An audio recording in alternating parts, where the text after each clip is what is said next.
कई लोग कहते हैं हम परिवार में रहकर भजन कैसे करें, लेकिन संत इसको थोड़ा उल्टा सोचते हैं। कहते ही हैं, है कोई गुरु ज्ञानी जगत उलटी वेद बूझे। साहब तो कहते हैं कि कोई गुरु ज्ञानी है जो जगत को उलट करके बूझेगा। जगत से विपरीत होकर के ही ज्ञान को समझा जा सकता है। जिस रास्ते में, जिस धारा में जगत चल रहा है, उसमें चल करके जगत को नहीं समझ सकते। जगत एक दिशा में भाग रहा है और महात्मा बुद्ध सोचे कि मैं भी भागता रहा तो सत्य समझ में नहीं आएगा, जगत समझ में नहीं आएगा। वो जगत को भागने दिए, खुद खड़े हो गए, विपरीत निकल लिए।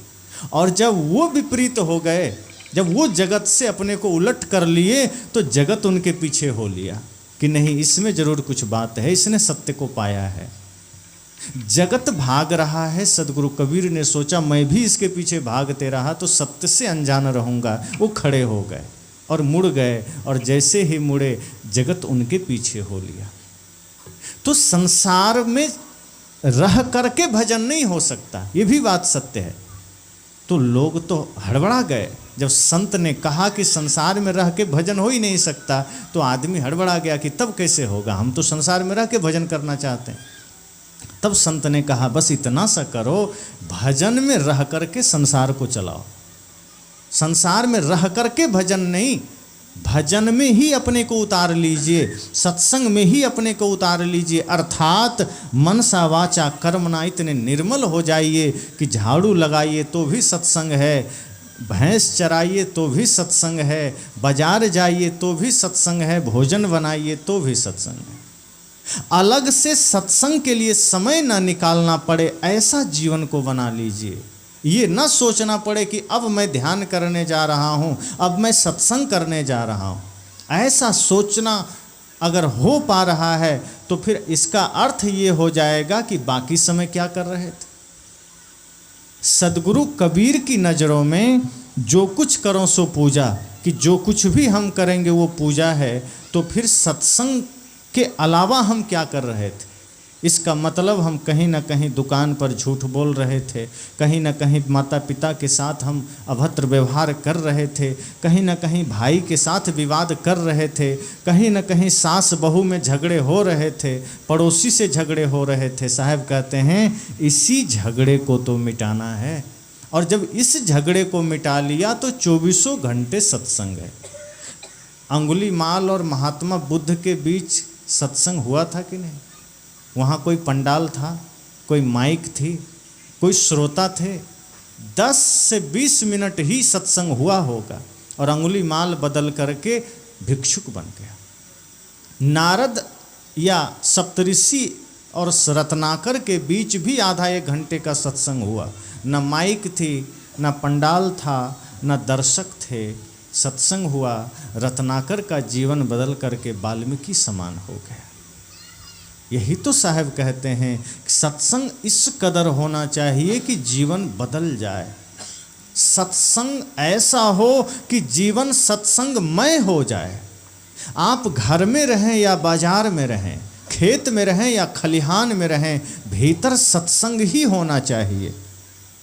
अगर कहीं भी आपका जीवन है और सत्संग साथ साथ है, वो आदमी कभी विवाद में नहीं पड़ सकता।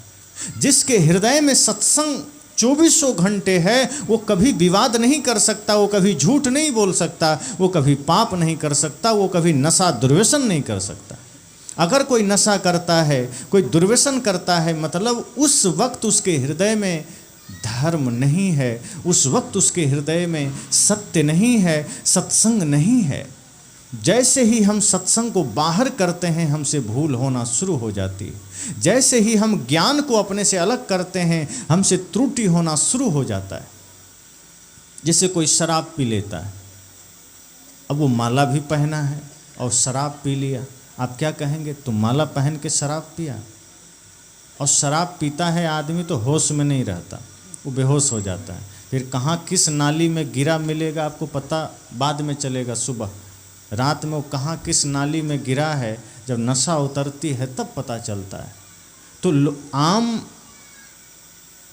नज़र में हम सब के नज़र में तो ये आता है कि वो नशा करके बेहोश हो गया।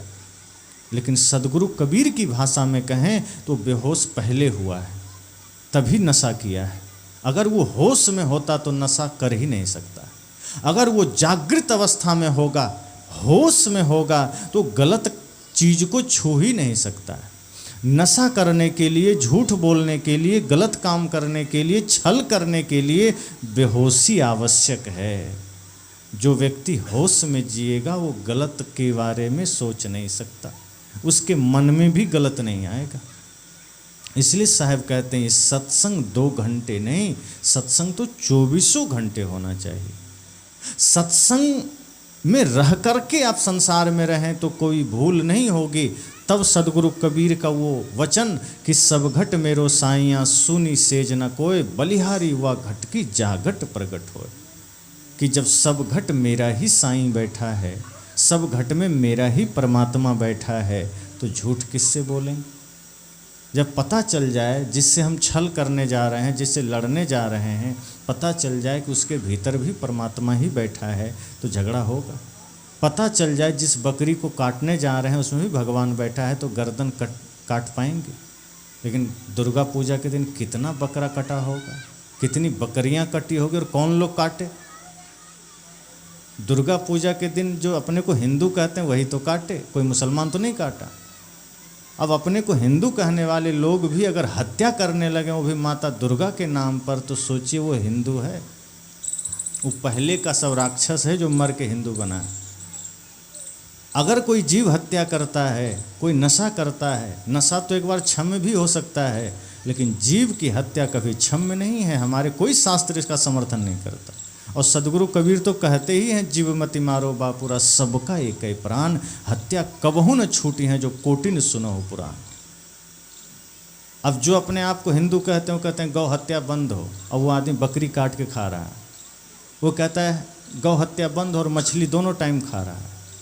तो गाय सबसे उपयोगी है, मैं मानता हूँ, उसमें दिव्यता है। इसका ये मतलब नहीं कि बकरी मुर्गी मारने काटने का लाइसेंस मिल गया। सदगुरु कबीर की वाणी को अगर आप देखें तो वो कहते हैं जीव मात्र पर दया करें, किसी की हत्या ना करें। यही सत्संग जब 24 घंटे जीवन में उतर आएगा, यही सत्संग जब 24 घंटे जीवन में आप धारण कर लेंगे, तो जीवन से तमाम सारी बुराइयां मिट जाएगी।